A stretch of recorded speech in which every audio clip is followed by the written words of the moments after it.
Presentamos 24 Horas Central.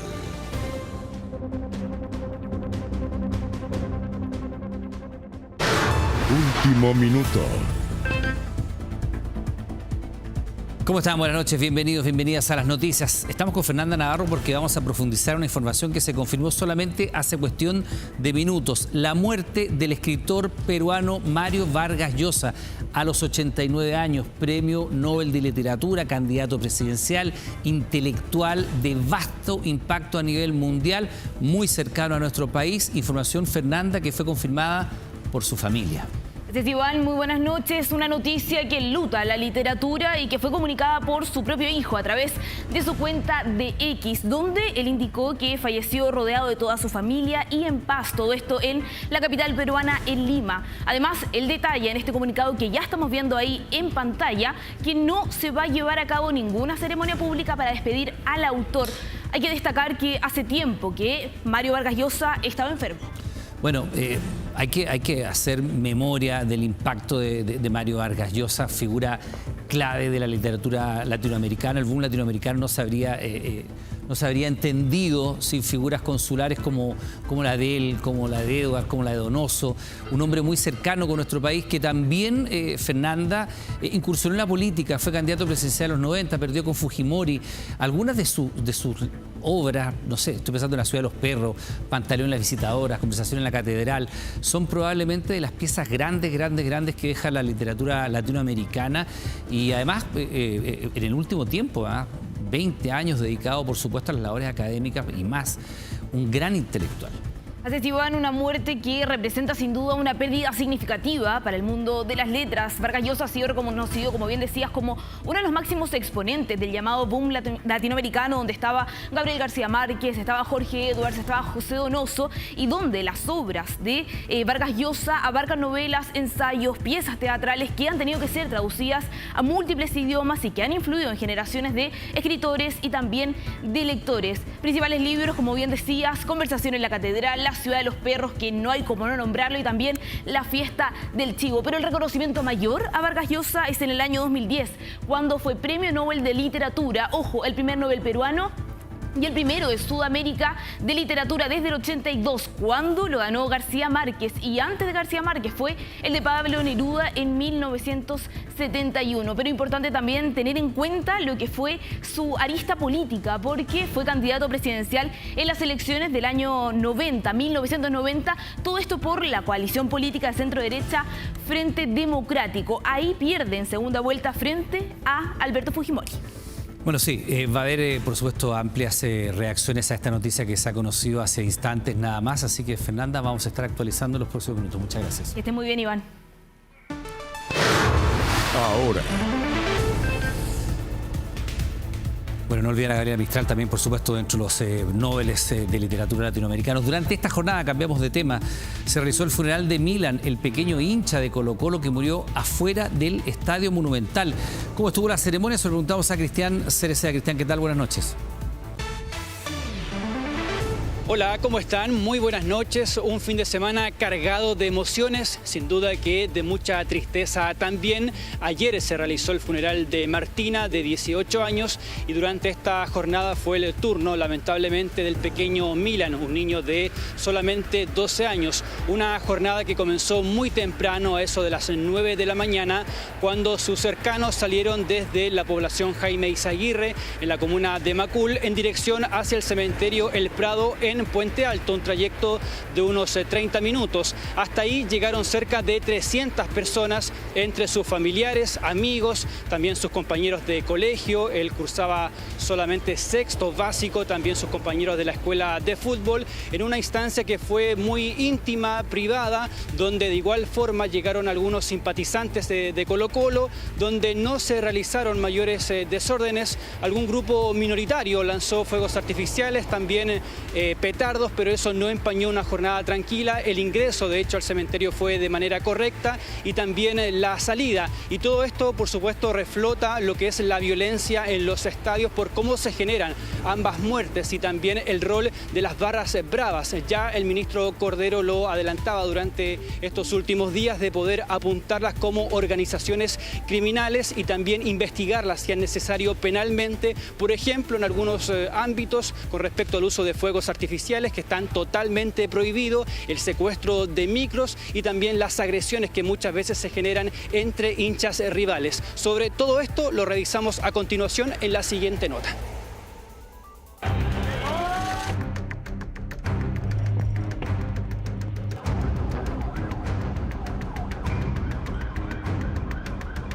Una vez más, la violencia le ganó al fútbol. Lo que debía ser una fiesta deportiva terminó con enfrentamientos, desórdenes y 2 jóvenes fallecidos en las inmediaciones del Estadio Monumental.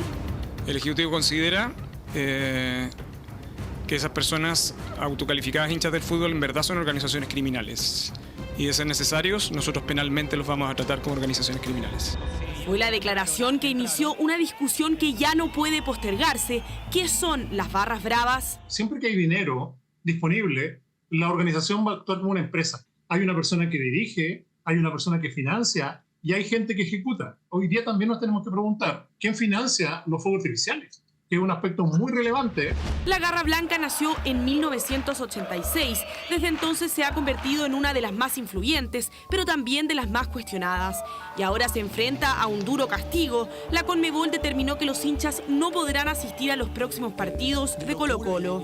El problema aquí es que hay unos criminales organizados que actúan de manera violenta y en ciertas ocasiones ese actuar violento ocasiona accidentes. Si son demasiado incontrolables, jugarán toda la vida sin público, pero no vamos a arruinar el fútbol chileno.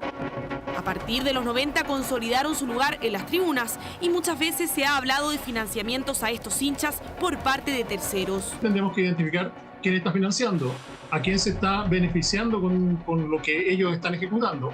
Alguien tiene que estar ganando. Alguien está ganando y ganar no significa necesariamente acumular más riqueza. Desde la lógica justamente de lo que busca cada club, con mantener viva a estas barras bravas. En 2011 se promulgó la ley de violencia en los estadios y al año siguiente se creó el Plan Estadio Seguro, medidas que poco y nada han solucionado de raíz la violencia en el fútbol. Esto corresponde a un acto privado que debe ser entonces regulado por las propias organizaciones que lo ejecutan. Aquí son las organizaciones las que no han cumplido nunca con el resguardo de su propia seguridad. Si bien en 2013 Carabineros se retiró oficialmente del resguardo interior de los recintos, traspasando esa responsabilidad a seguridad privada, hay algunos clubes como Universidad Católica, Coquimbo Unido y Huachipato que hoy piden su retorno, según consignó la tercera. No tenemos las herramientas para enfrentar a bandas de delincuentes. Eso es un problema de orden público que debe ser asumido por el Estado. Estamos dispuestos a destinar dinero para Carabineros, tal como se hace en Argentina. Da mayor tranquilidad y seguridad a todos los asistentes, aunque sea para disuadir. La normativa actual obliga al organizador a contratar y garantizar el resguardo del público con personal capacitado y tecnología adecuada. No puedes tener tú un sistema de seguridad para 10.000 sujetos que se organizan para actuar violentamente, que es lo que son los de abajo. Entonces, no es un problema de seguridad, es un problema de orden público, que tiene que tener normas claras. Mientras la violencia siga avanzando, el espectáculo seguirá en riesgo y las familias fuera del estadio. Una crisis que ensombrece el centenario de Colo-Colo. Bueno, y a propósito por su responsabilidad política en la tragedia del Estadio Monumental, la bancada de la UDI anunció que va a analizar una acusación constitucional en contra del delegado Gonzalo Durán. Desde el gobierno salieron a defenderlo, mientras que algunos parlamentarios de oposición aseguran que su actuar fue negligente. De inmediato hasta el Estadio Monumental. Hay 2 fallecidos y hay detenidos también.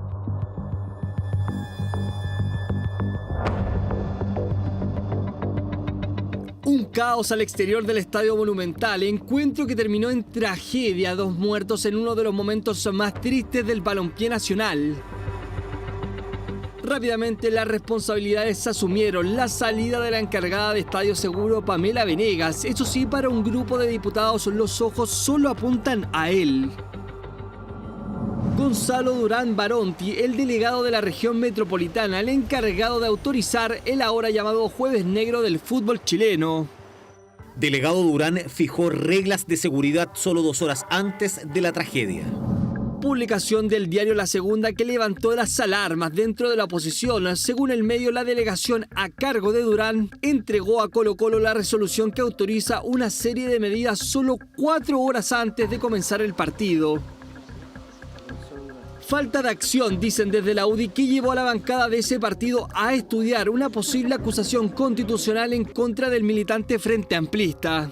Creemos que le asiste responsabilidad política en los graves hechos ocurridos en las afueras del Estadio Monumental. Creemos que el señor Durán ha incumplido la Constitución y la ley, que no ha hecho su trabajo, que no anticipó las medidas de seguridad con la debida anticipación. Acción negligente, dicen algunos, por parte de Durán. A través de un comunicado, la delegación salió a defenderse, asegurando que desde el 3 de abril las partes, entre ellas Blanco y Negro y Estadio Seguro, se habían reunido para coordinar y establecer las medidas de seguridad. Pese a aquello, las alarmas se levantaron en el proceso de supervisión. La delegación presidencial regional, durante el proceso de supervisión en terreno del evento, detectó múltiples incumplimientos normativos. La pregunta que muchos se hacen: si fueron detectados diversos incumplimientos, ¿por qué no se canceló el encuentro? Fue la propia vocera de gobierno, en conversación con Canal 13, quien llamó a evitar juicios apresurados, asegurando que las responsabilidades deben ser compartidas. Un delegado presidencial que manda un informe de seguridad 4 horas antes. Eso es el equivalente a llegar con la tarea a último minuto. Evidentemente vamos a estudiar las distintas responsabilidades. Nos parece que el delegado presidencial tiene muchas explicaciones que dar. Estos niños se dedican a inventar acusaciones constitucionales hasta el Pato Donald. Todas han fracasado. Sería como la octava ya en su delirio. Andar repartiendo acusaciones constitucionales sin ver siquiera la responsabilidad que tienen los actores correspondientes no me parece. Para este martes está agendada la participación del ministro de Seguridad entre algunas autoridades en la subcomisión de crimen organizado de la Cámara. Instancia que busca analizar, entre otros temas, las responsabilidades tras la tragedia. Ojos que apuntan a Gonzalo Durán y donde desde la oposición no se descarta una posible acusación constitucional. Esta noche, en 24 horas, reportajes. Ya son las 8:05. Volví al mismo lugar en el que estaba. Una superviviente habla por primera vez. En unas rocas encontré un musgo verde que caía en gotitas de agua. Dije como, ay, acá la voy a hacer. Y ahí colocaba mi botella para que se me llenara de a poco. No sé dónde ir. Porque mi mapa no se actualiza. Atrapada en el espesor del bosque, en medio de una tormenta. Tenía las manos blancas, los pies blancos y dije, no voy a sobrevivir. Sobrevivir a la furia de la naturaleza. Hoy, en 24 horas, reportajes. Esa historia se la contamos en los próximos minutos. Nos centramos ahora en esto que es un desgarrador registro que muestra a este niñito, que por razones obvias vamos a proteger su identidad, de solo 13 años, que estaba realizando labores, la verdad que en condición de esclavitud para su madrastra. Esta mujer lo mantenía desde el año 2023 haciendo trabajos forzados, viviendo y durmiendo en el patio de su casa en Iquique, en precarias condiciones. Ella está detenida mientras se determina el futuro del pequeñito abusado. La Defensoría de la Niñez busca responsabilidades entre la justicia, el sistema escolar y el sistema de salud, que a su juicio fallaron en pesquisar lo que estaba ocurriendo. Las imágenes corresponden a un niño, tiene 13 años, vive en Iquique y el registro le muestra luego de ser obligado a recoger las deposiciones de los perros con la mano. Como todo era puerta adentro, ella hizo la violencia puerta adentro, nunca escuchamos nada. El dolor y la impotencia golpean a los vecinos, aunque algunos habían notado señales de lo que ocurría. Las veces que yo vi al niño fueron solamente las veces que ella lo mandaba a las 7 de la mañana a botar la botella con pipí, porque lo hacía orinar en botella, o con las manos tenía que recoger los excrementos y toda la basura que tenía acá en la puerta de la casa. Una tortura, una vida de esclavitud a la que fue forzado un niño de 13 años en una población de Iquique entre noviembre de 2023 y el 9 de abril de este año. La circunstancia de hacerlo dormir en el patio, de mantenerlo incluso días sin comida, sin poder ingerir ningún tipo de líquido, lo obligaba a que sus necesidades vitales las tuviera que realizar en el patio, para lo cual el niño utilizaba botellas o bolsas de basura. Lo desescolarizó desde agosto del año 2024 a la fecha. Quien lo hacía vivir como esclavo era la madrastra. Lo tenía a su cargo por decisión del juzgado de familia de Iquique, luego de interponer ella una denuncia por violencia intrafamiliar contra el padre del pequeño, a quien se le impuso orden de alejamiento. Tuvieron un problema y el caballero un día yo lo veo que agarra su maleta y se va. Y el niñito queda acá en la casa con la señora. Y la decisión de entregar la custodia a esta mujer fue ratificada el año pasado, sin contar entonces con los estremecedores antecedentes de esclavitud y tortura que han salido a la luz. Y ahí es donde tenemos que hacer un zoom y poner mucha atención respecto de la forma en que los tribunales de justicia están evaluando el cumplimiento de los estándares en materia de protección de derechos de niños, niñas y adolescentes, porque sin duda esta decisión del Tribunal de Justicia fue una decisión errónea. La madrastra además le golpeaba con elementos contundentes, provocándole graves heridas. Heridas contusas, cicatrización de cuero cabelludo, heridas cortantes, cicatrizadas en el brazo, heridas cortantes de cicatrización en muñeca derecha. Bajo ese toldo en el patio es donde dormía el niño, varios días castigado sin comer ni beber, por lo que pesaba escasos 39 kilos al momento de intervenir la fiscalía, gracias a la denuncia de una amiga de la madrastra que arrendaba una pieza en el segundo piso de la casa y desde allí pudo ser testigo de la esclavitud del niño. Pero no hay que olvidar también que hay una serie de alertas previas que debe dar el sistema educativo, con las alertas que eventualmente puede dar el sistema de salud, y obviamente acá el sistema educativo y el sistema de salud fallaron. El tribunal determinó prisión preventiva para la madrastra y un plazo investigativo de 90 días, y la fiscalía le acusa de homicidio frustrado reiterado y maltrato habitual con agravantes, por lo que arriesga hasta 15 años de presidio. Nunca pensamos la magnitud del maltrato que tenía el niño. Esto ya no es un maltrato, esto es tortura. Este lunes habrá audiencia en el Tribunal de Familia de Iquique, a la que se conectará el padre residente en Constitución vía internet. Allí se conocerá del futuro del niño que por ahora quedó al cuidado de la mujer que arrendaba pieza en la casa y que hizo la denuncia. La estremecedora denuncia en el caso de tortura y esclavitud sufrida por un niño de 13 años en Iquique. Ahora. La Armada pidió paciencia a los familiares de los pescadores desaparecidos en la lancha Bruma. Esto luego que los robots submarinos no lograran llegar a los 2 puntos que han sido considerados como lugares de interés. Estamos con David Yáñez y los últimos detalles. David, ¿qué tal? Buenas noches. Hola, muy buenas noches. Efectivamente, la Armada pidió paciencia. Esto luego de la reunión realizada hace menos de una hora, precisamente en este lugar, en la gobernación marítima de Talcahuano, y los familiares están en estos momentos realizando una manifestación justo en el exterior pidiendo justicia y también para poder reclamar que se busque la verdad de lo sucedido hace 2 semanas en este mismo lugar. Lo que se tiene en concreto es que si bien se ubicó a través del buque oceanográfico de la Armada los 2 puntos de interés, el buque Cabo de Hornos, donde debían trabajar los robots submarinos, estos no lograron llegar al lugar por las corrientes marinas. De hecho, nos lo explicó hace algunos minutos atrás la vocera de los pescadores artesanales y sus familias. Escuchemos esas declaraciones. El Cabo de Hornos está completando su función, ¿ya? Él está escaneando las áreas que tenía previstas y en el área de interés ya ha hecho el trabajo. Se nos pidió paciencia porque las condiciones no han estado las óptimas. Hay una corriente submarina que no ha permitido que los ROV puedan llegar a los 2 puntos de interés. Van a cambiar por la estabilidad de los ROV de Underdeep a la Janiqueo. Sí, esperamos que mañana hayan, no sé, medidas cautelares, alguna cosa que también vaya avanzando el tema del proceso legal.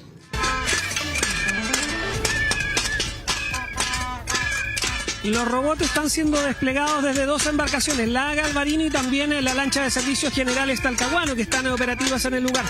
Y ahora, prácticamente al anochecer, llegó hasta la zona una nueva embarcación de la Armada que está operando, que es la nave de apoyo Janequeo.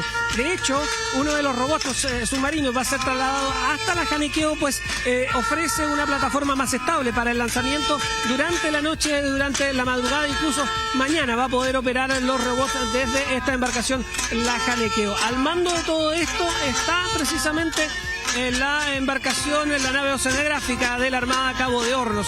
Tenemos declaraciones de su jefatura y que ha estado realizando las labores de rastreo y mapeo de todo el sector frente a la isla Santa María en Coronel. Escuchemos estas declaraciones. Nos encontramos realizando tareas de mapeo submarino mediante nuestros 2 ecosondas multi-as. Y llevamos prácticamente el 50% del mapeo completo. Vamos ampliando la rebusca hacia otros sectores que guardaban antecedentes con el accidente. En la rebusca del día de ayer encontramos 2 puntos de interés, los cuales fueron entregados a la comandante jefe de la segunda zona naval para su investigación mediante ROPS.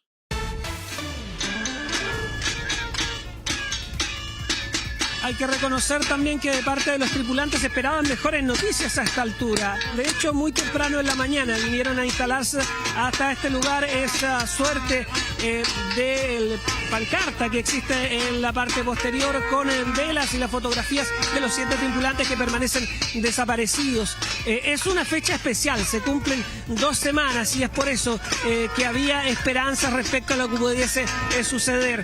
Durante esta mañana recogimos precisamente las declaraciones de estos familiares directos de los tripulantes que esperaban noticias. Estas fueron. Esperanza en que hoy día nos van a dar buenas noticias. Pienso yo que todavía hay una marea que realmente estamos esperando que lleguen a puerto. 2 semanas ya que nosotros pensábamos que veníamos por el día y lo íbamos a encontrar con el trabajo que está haciendo el buque. Esperamos que hoy sea el día que podamos encontrarlos.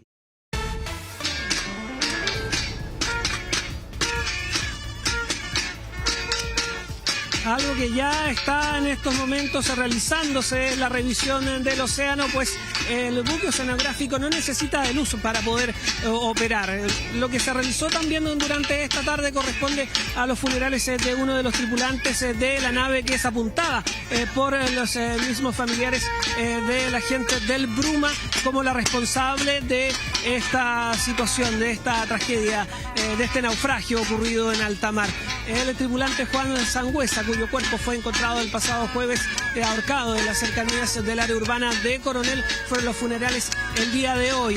Fue trasladado desde Coronel, la iglesia metodista, hasta un cementerio parque de San Pedro de la Paz. Ha habido incluso declaraciones de parte de algunos conocidos que señalan que incluso no saben o no se explican que una persona que era tan dedicada, que era tan religiosa, haya tomado la decisión de quitarse la vida, por lo tanto lo ponen en duda. Escuchemos esas declaraciones. Era una persona tranquila, una persona cristiana, una persona de dar, una persona así, alguien necesitaba algo, ahí estaba él. Qué triste su partida, nada más. Y normalmente los hijos son el reflejo de sus padres. Y él... Era una persona muy cristiana, ¿no? Claro, creyente de Dios y de sus principios como un pescador de esos antiguos. En don de su familia, pues sí, una persona creyente que siempre estuvo preocupada de hacer el bien nomás.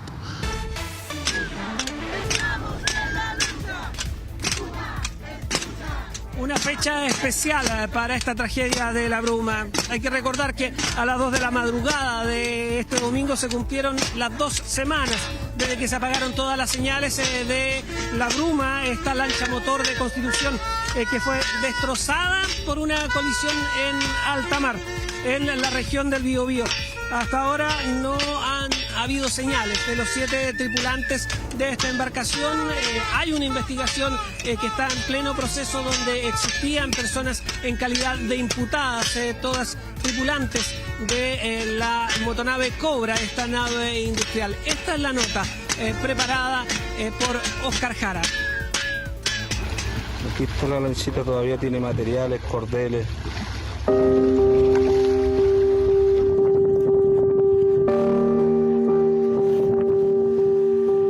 los restos de una lancha pesquera flotando a 10 millas de la isla Santa María. El fin de una jornada de trabajo como tantas otras y el inicio de una tragedia. El último viaje de una embarcación que jamás volvió a tierra. Ahí está mi primo Rafaelita. Buena pelo. Buena, cabro. El 24 de marzo la bruma zarpó desde Constitución a la captura del bacalao en el mar del Biobío. Este registro de septiembre pasado muestra a parte de su tripulación. Buenos días amigos, aquí estamos en la bruma. Quien graba el video es José Luis Medel, uno de los más jóvenes. Ahora capitán, ahora sí, salude. Eso. En la cabina, su padre, armador y capitán de la lancha. El sábado 29 de marzo un temporal azota al Biobío. La bruma decide fondear. Hace media hora que estamos fondeados. Levantamos 2 tiras, mañana matamos, si Dios quiere. Se puso malo, así que nos venimos a fondear mejor. Yo el día antes hablé con él como a las 3 de la tarde, o sea, antes de ayer, que me dice que se venían a fondear, porque ayer en la mañana iban a levantar las tiras y se iban a venir porque ya se le terminaba la cuota a ellos. Fue el último registro. A las 2 de la mañana del domingo se perdió todo rastro de la lancha Bacaladera. Yo tengo a mi hijo, el armador y patrón, y mi nieto. Ese domingo el Bruma volvía a Constitución, un regreso que no ocurrió. La embarcación Bruma se extravió el día de esta madrugada, a las 2 de la mañana, 2:30, se perdió su contacto del POSAT. La Armada activó la alerta y la búsqueda. Un buque mercante de bandera argentina identifica los restos. La noticia y las primeras imágenes llegan rápido al puerto de Constitución. En este minuto pedimos una investigación. Como familia pedimos una investigación. Necesitamos que se investigue. ¿Qué fue lo que pasó? Necesitamos saber qué barco eran los que estaban cerca. Porque mi papá estaba fondeado. Aún no amanecía el lunes 31 de marzo y los bacaladeros del Maule comenzaban a llegar a la gobernación marítima en Talcahuano. A esa hora las dudas eran muchas, pero tenían una certeza. Estaba fondeada. El punto de fondeo tiene 400 metros de profundidad. Donde está la embarcación son 340 metros, entonces es imposible que no hubiese sido otra cosa que un choque con un barco. La georreferenciación arroja los primeros resultados.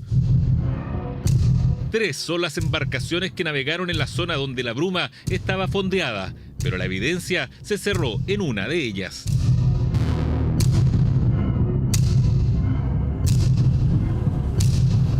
Este es el Cobra y las marcas y las abolladuras que ustedes ven ahí en la proa es parte de lo que ahora es materia de investigación por parte del Ministerio Público para determinar si es o no efecto de un impacto con una embarcación que podría ser el Bruma.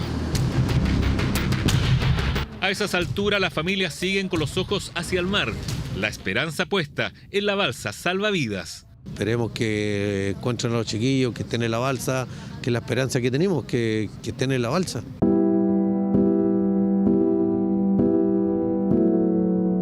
El viernes 4 de abril, la esperanza se apagó. No tengo más información en qué lugar se encontró, pero la balsa se encontró y está cerrada. Sin la balsa y a casi una semana del accidente, las posibilidades de encontrar a los tripulantes del Bruma eran casi nulas. Por la temperatura, primero fallecer es por hipotermia. ¿Ya? Por la cantidad de horas, por eso es que estoy diciendo que hay que buscar lo que tenemos que encontrar. Cuando ya se cumplía una semana del naufragio, la paciencia de las familias se agota. Se confirma una investigación por cuasi delito de homicidio, pero los pescadores tenían otra certeza. Se configura un delito de homicidio. En segundo lugar, se configura también una figura dolosa, que es la figura de denegación de auxilio. Las miradas apuntan a los 18 tripulantes del Cobra y a 4 días del naufragio, la empresa Blumar rompe el silencio para defender a su tripulación. El capitán lo que ha informado cuando me junté con él es que ellos no sintieron ningún evento que pudiese sospechar que hubo algún tipo de embestida a una embarcación. De paso, instala las dudas sobre el Bruma. Si el Bruma hubiese estado, por ejemplo, con el reflector de radar, hubiese estado con el dispositivo, ya el IAS que manda la señal a los radares o cualquier tipo de señal, ya lo habría detectado. Él siempre cumplió con toda, tenía sus luces, tenía todo. Es imposible que el barco no lo haya visto. Es imposible, están los instrumentos. Algunos dicen, no, es que el barco iba con piloto automático. Mentira. Porque el barco iba tomando distintos rumbos, es decir, alguien iba viendo la altura que tiene el barco que le permite ver a tremendas distancias. No había niebla a esa hora. Emplazamientos y cuestionamientos que ahora son materia de investigación. ¿Verdad que tienen los 18 tripulantes del Cobra? ¿Verdad que posiblemente también conocía a Juan Sangüesa, pero que no alcanzó a entregar a la PDI? Horas antes de entregar declaración el viernes 4 de abril, desapareció. Y eso los tiene a todos muy preocupados porque no es una persona que desaparezca o que atente contra su vida. Es una persona con principios cristianos, un hombre responsable, un papá ideal. La PDI rastreó el paradero de Juan Sangüesa, que se vuelve clave en la investigación. Siempre hay dos vigías que son tripulantes general de cubierta que están cubriendo en cada lado del barco, mirando lo que está ocurriendo para adelante. Ellos tienen relevo cada 2 horas y efectivamente Juan Sangüesa estaba en uno de los turnos que ocurrió en la noche que ocurrió el accidente del Bruma. Juan Sangüesa subió a una micro en las instalaciones de Brumar hacia la Vega Monumental de Concepción. Ahí abordó otro bus hacia Coronel, donde está su casa, pero bajó antes y caminó a un sitio Iriazo. Allí quien se había convertido en testigo clave en la investigación fue encontrado 6 días después. Último minuto. Porque la PDI encontró un cuerpo sin vida que podría corresponder a Juan Sangüesa. Las diligencias que se están realizando en este preciso instante, que han comenzado hace muy pocos minutos acá en este lugar, apuntan precisamente a establecer si es que este cuerpo corresponde al de Juan Sangüesa Enríquez. Estoy en condiciones de confirmar que el cuerpo que ha sido hallado en este lugar corresponde al del señor Juan Sangüesa Enríquez. En principio se descarta la intervención de terceros. 4 tripulantes del Cobra están ahora en calidad de imputados, sus teléfonos celulares incautados, pero el de Juan Sangüesa no aparece y mientras avanza la investigación sigue la rebusca. Lo más íntegro rescatado hasta ahora de la Bruma es su proa. Aquí pueden ver ustedes que la lancha estaba en buenas condiciones. Miren, fíjense los ligazones. No tiene ligazones, los formajares, todo en bueno. No es lo mismo ver una foto a verlo directamente. O sea, yo que conozco cómo era la Bruma, veía cuando se hacían los varaderos. Es impresionante ver cómo fue el daño que se hizo en realidad. El mar ha devuelto ropa, zapatos, una colchoneta, partes de la embarcación y herramientas propias de la pesca, pero lo más importante no aparece. A las 2 de la mañana, más o menos, cuando se pierde la comunicación con el Bruma, ¿en qué parte de la embarcación están habitualmente los tripulantes? Claro, la tripulación duerme aquí en el puente, pues. En el puente, toda esta parte que le llamamos puente nosotros, al entrar por la popa de la lancha, tiene la cocina y enseguida tiene 3 camarotes por cada lado, más uno que lo ocupa el capitán, que es en el sobrepuente que le decimos nosotros, que es aquí arriba. Hoy día los radares, los ROP, los han dado con el puente, que ahí es la esperanza que tengamos que haya alguno de nuestros compañeros. La del 29 de marzo era la última aventura de la Bruma. José Luis Medel, el patrón de la nave, quería crecer. Ya estaba construyendo la sucesora, tal vez la Bruma primera, aunque no llegó a tener un nombre. Después de esta vuelta, que era la última salida, al Bacalao por el motivo de cuota, ya se iba a quedar en tierra él para venir a terminar una embarcación que tenía para sustituir la Bruma. Una embarcación de la misma medida del Lora, pero era un poquito más alta, con más manga, era más lancha. Así que desgraciadamente no se pudo. En diciembre, nuestro programa Chile Conectado visitó a los maestros de Ribera del Ebú. En sus astilleros quedó la embarcación casi terminada, la nueva Bruma, que José Luis Medel no llegó a dirigir. 2 semanas se cumplen de esta tragedia que ha movilizado los recursos de la Armada por aire, mar y tierra, también bajo el agua y por supuesto pescadores artesanales de varias regiones, y es que se conocen. Sus últimos días antes de partir, la bruma estuvo en Coliumo y este es uno de los registros.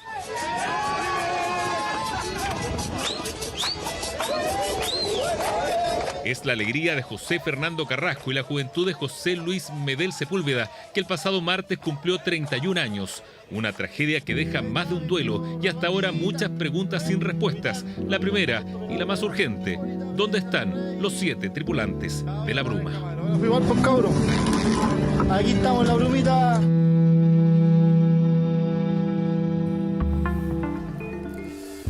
Bueno, cambiamos de tema. Los aranceles impuestos por Donald Trump provocan consecuencias en los diferentes países del mundo, razón por la cual en entrevista con Estado Nacional el ministro de Hacienda, Mario Marcel, indicó la estrategia de Chile para hacer frente a estas controvertidas medidas comerciales. Presta atención. Da la impresión de que los países están yendo físicamente, personalmente, a negociar con Estados Unidos los aranceles que les han fijado a todos, incluyéndonos a nosotros, aunque es el mínimo. ¿Por qué nadie ha viajado a hacer esa negociación a Estados Unidos? La próxima semana ya tenemos una reunión con el USTR, la Trade Commission de Estados Unidos. Así confirmó en Estado Nacional el ministro de Hacienda, Mario Marcel, que una delegación chilena, encabezada por la subsecretaria de Relaciones Económicas Internacionales, Claudia Sangüesa, viajará la próxima semana a Estados Unidos con el objetivo de abordar el impacto de estas medidas comerciales. Lo primero que vamos a plantear, es la validez y la relevancia de nuestro TLC. Estados Unidos, con Canadá y México, está respetando la parte desgravada de su TLC. En el caso de Canadá y México, Estados Unidos marginó los productos que estaban incluidos dentro de este Tratado de Libre Comercio. Y obviamente ello va a determinar importantemente la posición que tiene Chile negociadora y cuáles son los nuevos alcances que va a tener esta nueva impartición de aranceles en la economía nacional. Sin embargo, desde el gobierno aseguran que el principal riesgo para el país no proviene directamente de los aranceles impuestos por Donald Trump, sino del posible enfriamiento económico de los principales socios comerciales de Chile, es decir, Estados Unidos y China. Es una amenaza que es relevante, no es un shock inmediato. Mucha gente está preocupada si se va a sentir en los bolsillos de la gente hoy día. No, eso no está ocurriendo ahora. Pero el efecto más hacia mediano plazo es muy relevante. Mientras que desde la Casa Blanca con estos aranceles buscan que los países se sienten a negociar para que la situación comercial con cada nación sea mejor para sus propios intereses. Todos los países nos han llamado, esa es la belleza de lo que hacemos, nos ponemos al mando. Si hubiéramos pedido a alguno de esos países, a casi la mayoría, que nos hicieran un favor, nos habrían dicho que no, ahora hacen cualquier cosa por nosotros. Llamado que para Chile en unos días se transformará en una reunión en Estados Unidos, la cual expertos miran con cautela. Entre Estados Unidos y China concentran más del 54% de las exportaciones de nuestro país a diferentes partes del mundo. Por ende, tiene que ser sumamente cauteloso, muy diplomático y entender también cuáles van a ser las verdaderas repercusiones de esta instancia. Pero la guerra arancelaria no se detiene, ya que este domingo Donald Trump, a través de sus redes sociales, advirtió que nadie se librará de los aranceles. Fíjense que mañana se va a vivir un día que es clave para el oficialismo. Los candidatos se verán las caras en un encuentro especial. ¿Quién será el organizador?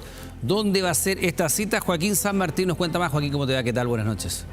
¿Qué tal, Iván? ¿Cómo estás? Muy buenas noches. Candidatos desde el Partido Comunista hasta la Democracia Cristiana. 7 cartas presidenciales que mañana se van a ver las caras. ¿Dónde? En la Fundación Horizonte Ciudadano, y donde la anfitriona es nada más, nada menos que la ex presidenta de la República, Michelle Bachelet Geria. Ustedes recordarán, hace algunas semanas ella incluso sonaba como una posible carta presidencial. Mañana entonces el primer encuentro, en este caso de los candidatos oficialistas, sumado también a la Democracia Cristiana, y que se da en medio también de esta proclamación, tanto de Carolina Toá como de Paulina Bodanovich. Algo que dicen los analistas perjudica al socialismo democrático y beneficia, por ejemplo, a candidaturas como la de Gonzalo Vinter y la de Janet Jara. Hoy día ambas candidatas tuvieron actividades en particular. Paulina Bodanovich, quien participó de una entrevista en Canal 13, donde abordó una supuesta iniciativa que pretende impulsar Carolina Toá, principalmente, que tiene que ver con bajar los impuestos a empresas sin ninguna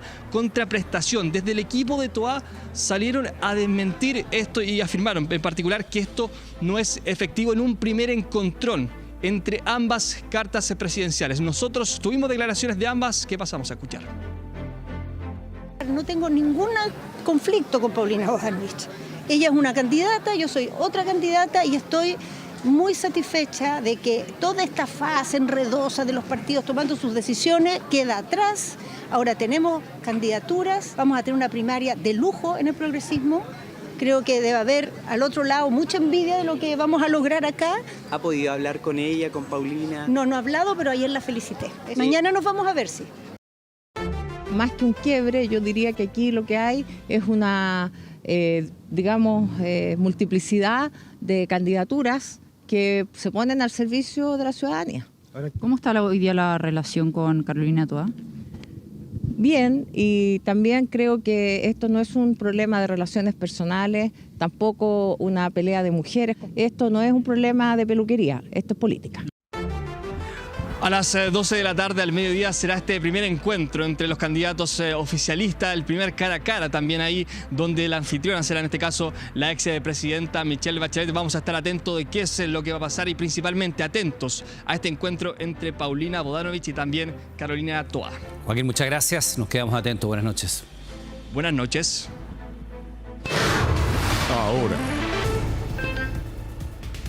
Esto que le vamos a mostrar está ocurriendo en estos precisos instantes porque, de acuerdo a los últimos cómputos, Fernanda Navarro con nosotros de nuevo, ahí está usted en pantalla, Daniel Noboa ha sido reelecto presidente en Ecuador. ¿Cómo estás, Fernanda? 1,65% de los votos escrutados. Daniel Noboa obtiene el 55,87% de los votos y nuevamente es presidente de Ecuador. Unos 12 puntos de ventaja frente a Luisa González y se queda en el poder hasta 2029. Un triunfo que su rival, la candidata de la Revolución Ciudadana, no reconoce y aseguró estar ante el más grotesco fraude electoral, mientras que Noboa fue felicitado por el expresidente Guillermo Lasso. Importante este detalle porque estas elecciones presidenciales se pronosticaban más reñidas de lo que realmente fueron. De hecho, ambos candidatos, Noboa y González, llegaron a esta jornada electoral en un escenario de empate técnico. Todo esto según indicaban las últimas encuestas, pero finalmente los resultados vemos que hay una ventaja bastante amplia en torno a lo que es el resultado final de Noboa. Bueno, recordemos que Noboa le tocó a él enfrentar esta sonada de terrorismo en su país, de crimen organizado, y evidentemente desde allí en adelante ha implementado un plan de seguridad para volver a tomar el control de ciudades relevantes como Quito y Guayaquil, que habían sido muy asoladas por aquello. Y como tú bien decías, y no hay que olvidar, ese proceso eleccionario además se llevó adelante con fuertísimas medidas de seguridad, con incluso candidatos presidenciales que llegaban, no en este caso, pero en las elecciones anteriores, con chalecos antibalas a los debates televisados. O sea, era esa la situación a la cual estaba enfrentándose Ecuador, y naturalmente las encuestas, como tú bien decías, hoy día daban un cierto empate que en la práctica no se estaría dando. Totalmente. Daniel Noboa llegó a la presidencia, bien como decías, de Ecuador en noviembre de 2023. Todo esto como una figura bastante inesperada y se convierte de esta manera en el presidente más joven en la historia del país. Ahora Noboa ofrece continuar una gestión centrada en la seguridad, cooperación internacional y digitalización del Estado. Pero ojo, porque enfrenta bastantes críticas por su estilo reservado y también la falta de resultados sostenidos en las provincias más golpeadas por la violencia. Elecciones que se desarrollan en el contexto de un país fuertemente golpeado por una crisis de violencia sin precedentes. De hecho, Ecuador en menos de 4 años se convirtió en el país más violento de América Latina. Una tasa de homicidios de 38 cada 100.000 habitantes. Una razón por la que Noboa, este sábado, a solamente un día de las elecciones en Ecuador, decretó estado de excepción en 7 de las 24 provincias del país. Pero finalmente ya tenemos nuevo presidente de Ecuador. Logra la reelección Daniel Noboa. Bueno, si tú ahí dabas, esto es interesante el dato, 38 homicidios por cada 100.000 habitantes, que ese es el único índice que es trazable a nivel internacional. Nuestro país, que también está enfrentando una crisis de violencia, para que usted haga la comparación, tiene 6 homicidios por cada 100.000 habitantes, 38 en el caso de Ecuador. Fernanda Navarro, nos quedamos atentos, por supuesto, a esta suerte de impugnación que la oposición afirma va a llevar adelante. Muchas gracias, buenas noches. Que esté muy bien.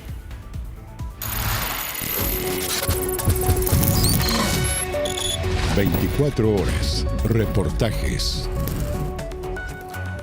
Pasó 6 días y 5 duras noches en medio de la selva valdiviana. Enfrentó 2 temporales y una tormenta eléctrica.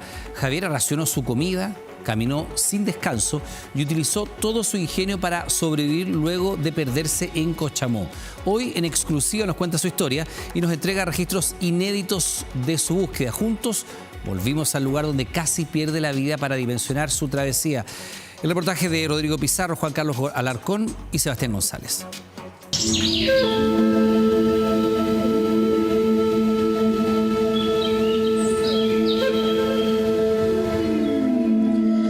Ya son las 8:05 y volví al mismo lugar en el que estaba. No sé dónde ir, porque mi mapa no se actualiza. Ya el sábado, que fue mi último día acá en el bosque, ahí yo me dormí pensando que a lo mejor no iba a despertar, porque ella estaba tan mojada y no paraba como de tiritar. Tenía las manos blancas, los pies blancos y dije, no voy a sobrevivir.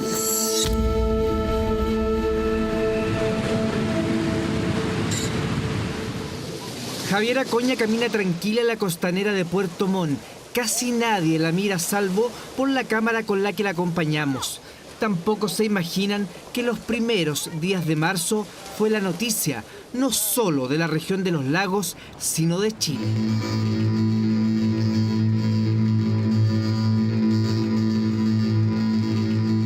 Por primera vez y de manera exclusiva, Javiera Coña, de 29 años, habla con 24 horas. Nos contará la increíble manera en la que sobrevivió a un clima extremo y a un espeso bosque. También mostraremos registros inéditos de sus días perdida en las montañas. ¿Qué tal, Javi? Hola. Oye, conocimos de tu historia en Cochamó, así que te queremos acompañar. Vamos a Cochamó. Vamos.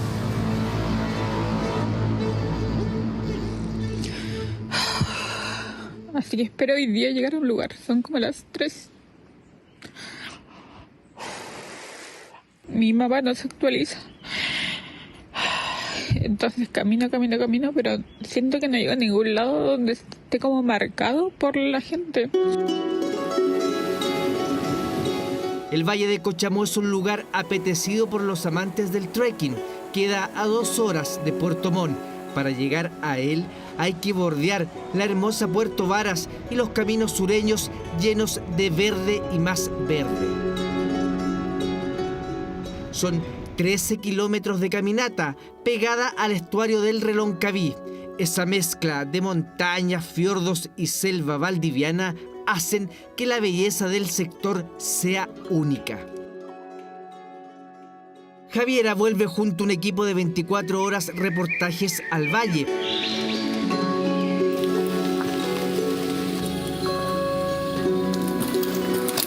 Oye, ¿me da cosa volver o no? ¿Un poco? Porque se nota el aire. Subiremos un par de kilómetros para dimensionar por lo que pasó y cómo es el terreno en el que permaneció por 5 noches y 6 días. ¿Por qué vinieron con tu amiga? Vinimos para hacer los senderos del Valle de Cochamó.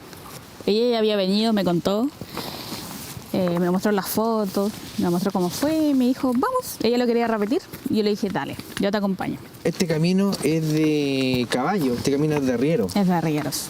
¿Por qué se separaron? Ya nos había pescado la noche, eran alrededor de las 6:30 y ya estaba oscureciendo. Y por el bosque, como está entupido, también va bajando la oscuridad. Ya no se veía tanto y nos quedaba un poco más de la mitad para llegar a nuestro camping. ¿Cuánto era el trekking que ustedes iban a hacer para llegar al camping? 13 kilómetros. Ya. 13 kilómetros. Harto. Estábamos en el kilómetro 7 y decidimos que era mejor separarnos. Ella iba más rápido porque ella estaba acostumbrada a andar con las mochilas de trekking. Yo no. Yo había hecho trekking pero sin pez. Entonces eso igual me jugó un poco en contra. ¿Te fuiste quedando un poquitito atrás? Sí, un poco más atrás, estaba más cansada, me dolían los hombros. Y con toda la lluvia también era peor. En términos prácticos, en lugar de ir a la izquierda, tú te fuiste a la derecha. Sí. ¿En qué momento tú dices, me perdí? Cuando seguí caminando, tomé ese camino a la derecha y ya no había un camino marcado. Ya son las 8:05 y volví al mismo lugar en el que estaba. Es la menor de 3 hermanos y la única mujer regalona de sus padres que con esfuerzo atienden un kiosco de diarios frente al terminal de buses de Puerto Montt. Tiene una joyita aquí, ¿eh? Estaba mirando... ¿Usted es colocolino? Sí, pues. ¿Y qué le pasa a un papá cuando le dicen, porque además Javiera es su hija la más chiquitita, la única mujer, cuando le dicen su hija está perdida en Cochamó, donde ya se ha perdido harta gente y no sabemos de ella? Como que pasa toda la vida de ella en un rato. Y uno piensa, mi hija, que sin ella es muy querida, muy consentida por nosotros. No quería. Le dije en varias oportunidades que no vaya. Veía peligro. Pero fueron. Yo no soy de prohibirle nada a mi hijo. Mis ruegos para Javiera fueron siempre que resista, que sea fuerte.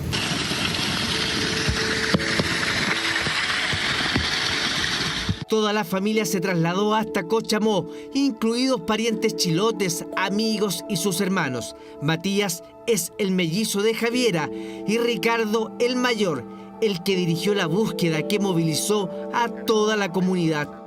En el momento en que mi papá me dijo que estábamos en Puerto Montt, inmediatamente es como un frío en el cuerpo.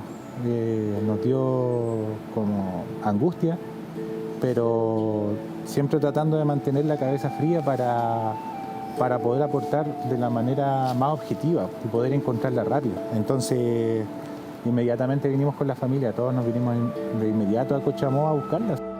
Mientras la familia de Javiera se llenaba de angustia e incertidumbre, ella se preparaba en medio del bosque y de 2 inmensos temporales para tratar de sobrevivir. Cuando tú dices, se me vino la noche, está lloviendo, me perdí. ¿Qué pasa por tu cabeza? Entré en desesperación, de verdad, 5 minutos. Como de cómo me perdí, cómo me separé, cosas así que uno piensa en negativo. Y ahora no sé a dónde voy a llegar. Tengo que caminar lo más posible en 4 horas, pero estoy esperando que se seque mi pantalón y mi chaqueta para salir. Pero dije, tengo que buscar dónde pasar la noche, porque ya era como las 8 de la noche, entonces ya estaba muy oscuro. Porque mi mapa no avanza nada, entonces no sé para qué lado es. ¿Eso que te caíste en una ciénaga fue así? ¿Te mojaste en un momento, no? En un humedal. Yo crucé lagunas y humedales para cortar camino, porque el bosque estaba tan tupido que era más fácil pasar por lagunas o humedales. ¿Y ahí quedaste toda mojada? Sí, ahí quedé toda mojada. Pero ayer no lo contaba. Pensé que me iba a quedar ahí como a morir de frío, no sé. Tuviste perdida 6 días, 5 noches. ¿Tú te hiciste alguna rutina o te quedaste esperando que te rescataran? No, yo me moví. Todos los días me despertaba a las 7 de la mañana y recorría. Dijeron que habías hecho una choza, ¿No fue tan así, parece? No, para nada, sí, yo me moví todos los días. Entonces, no me armé nada. ¿Y fraccionaste la comida igual? Sí, también la dividí. Al principio no tanto porque pensaba que le iba a encontrar. El otro día siempre fue mi motivación, como ya, te voy a encontrar en la tarde. Pero no, después de los 2 días dije ya, mejor la voy a ir dividiendo. Lo mismo con el agua. Y el agua también se me acabó en un momento, ya no tenía más. Y con la lluvia pesqué un poco, pero tampoco tanto. Y ahí en unas rocas encontré un musgo verde que caía en gotitas de agua. Dije como, acá la voy a hacer. Y ahí colocaba mi botella para que se me llenara de a poco. Y ahí empezaba a tomar un poco de agua.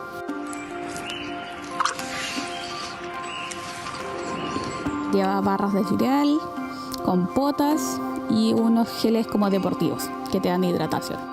Siguió una estricta rutina y racionó su comida. Los drones, helicópteros, carabineros y bomberos se movilizaron.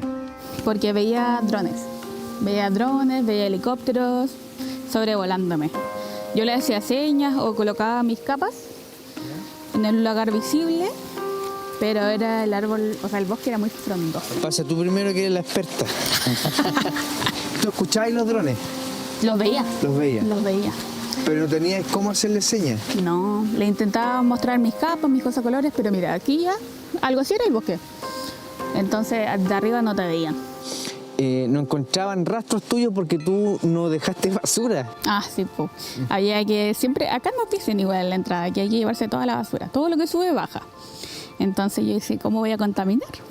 La experiencia indicaba que no siempre los finales eran felices en Cochamó. La hija del senador del Partido Socialista, Fidel Espinosa, lleva 7 días ya incomunicada después de subir a la punta del Valle de Cochamó. Esto es en la región de Los Lagos. Bien, vamos con esta información muy lamentable. Hace pocas horas la Fiscalía confirmó el hallazgo del cuerpo sin vida de Héctor Astete, joven de 25 años que se encontraba desaparecido en Cochamó. Sí, hubieron momentos en que uno igual piensa, ¿y si no la encontramos viva? Porque como nosotros estábamos arriba, igual pasamos mucho frío, no íbamos tan bien equipados nosotros. Pasamos mucho frío y dijimos, nosotros estamos secos y nosotros pasamos frío. ¿Qué estará pasando ella? La noche, cuando estabas toda mojada en el saco de dormir ahí, ¿pensaste que te podía dar hipotermia, que te podías morir o no? Sí, lo pensé. La última noche lo pensé, bueno, la primera noche también, pero dije, no, estoy seca, tengo ropa seca, tengo cambios, dije, no, lo voy a lograr. Pero ya el sábado, que fue mi último día acá en el bosque, ahí yo me dormí pensando que a lo mejor no iba a despertar. Dije ya, porque ella estaba tan mojada y no paraba como de tiritar. Tenía las manos blancas, los pies blancos y dije, no voy a sobrevivir. Finalmente fue Patricio, un amigo de la familia oriundo del lugar, quien la encontró el domingo 9 de marzo, cuando llevaba 6 días perdida y no tenía ni comida, ni agua, ni fuerzas. Bien, Javi. Llegó la Javita. Estamos todos acá. La encontramos, viva, la encontramos. La encontramos bien. ¡Grande, Javi! Pero ya haberla encontrado y abrazarnos en ese momento, lloramos un poco, pero ya inmediatamente empezamos con las bromas.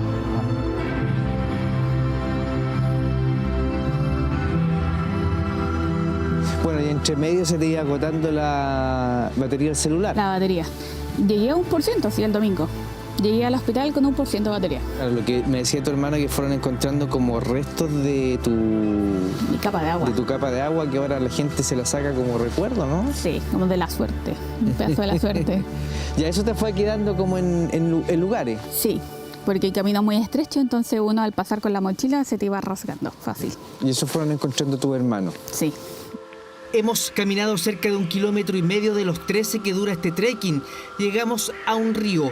Justo para devolvernos, Javiera reflexiona sobre lo que vivió junto a su amiga, en medio de una belleza impresionante. Javi, hay un video tuyo cruzando ese puente. ¿Tú a qué hora pasaste por el río Piedra, más o menos? Como a las 1:30, 2 de la tarde. Lo crucé con mi amiga. O sea, que subiste como 4 horas más todavía. Sí, todavía. Y más. Y más hasta que nos perdimos, pues, hasta que nos separamos. Cuando volviste a tu casa, hablaste con tu amiga, porque son bien injustas a veces las redes sociales y a ella la criticaron tanto, pese a que volvió a buscarte muchas veces. Parece que nunca se fue de acá y dio el primer aviso, la juzgaron mucho por nada, como solamente por el morbo. Pero sí la vi, estuvo conmigo 3 días en mi casa. Hablamos la situación y pasó. ¿Usted es una amiga de chiquitita? De 4º básico. De no ser por su equipamiento, no habría sobrevivido. Hizo la diferencia, definitivamente. La colchoneta me sacó a dormir, las primeras capas que traje y mi ropa de cambio. Porque si no, yo creo que no hubiera sobrevivido tantos días.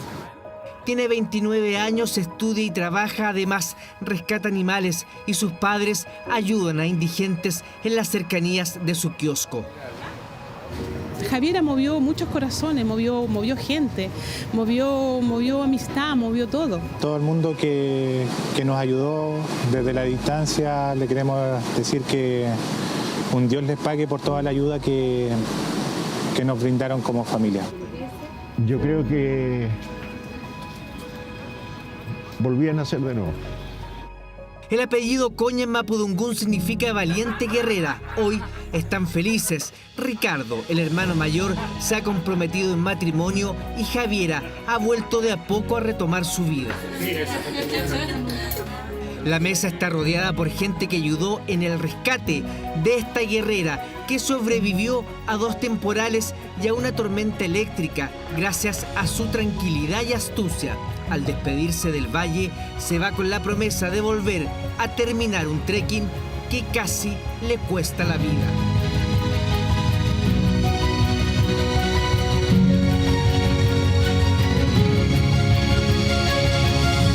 Vivienda.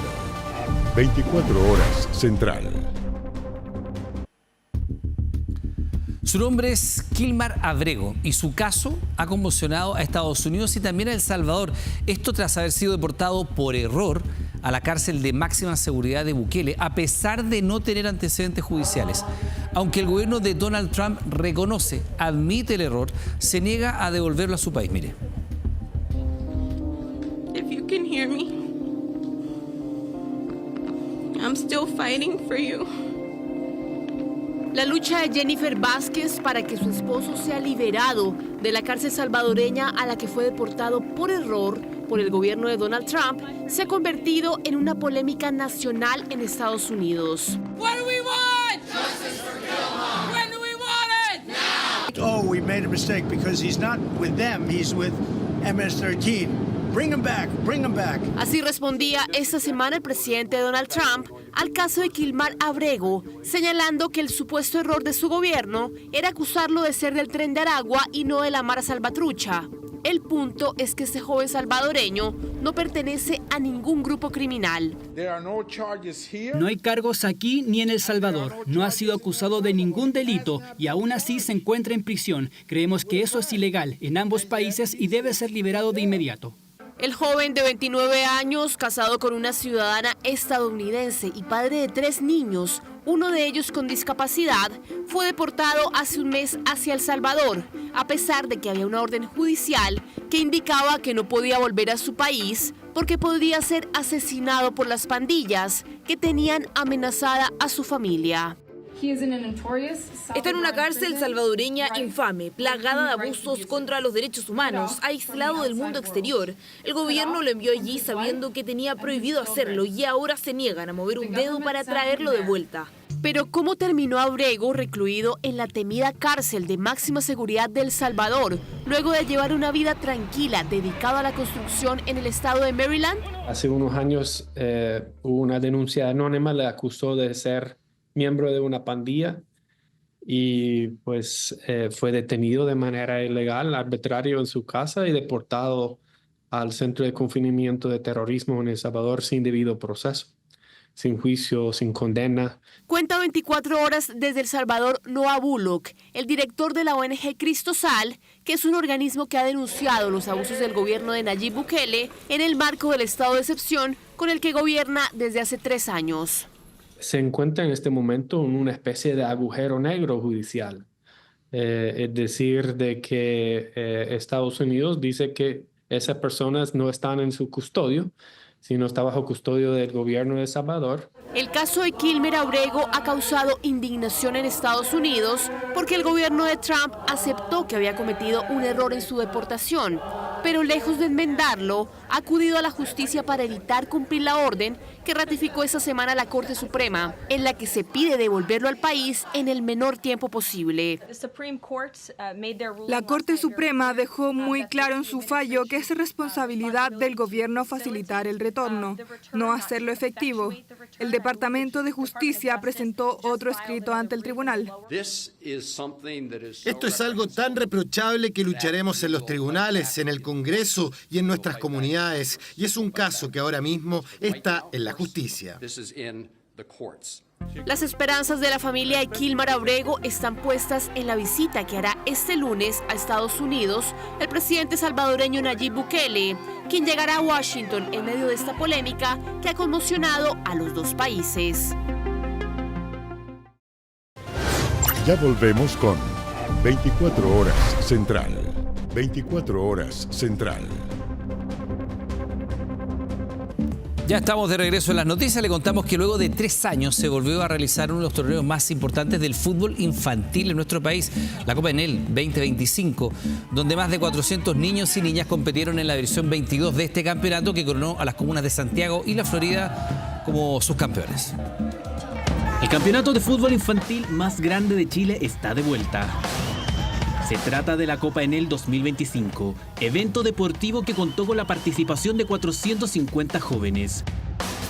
Un fin de semana lleno de energía y deporte, en el que 32 equipos de niñas y niños representaron a 16 comunas de la región metropolitana, dando vida a la versión número 22 de la Copa. Esta es una fiesta y nos da una gran felicidad tener este tipo de evento. Yo creo que el artífice principal son los valores.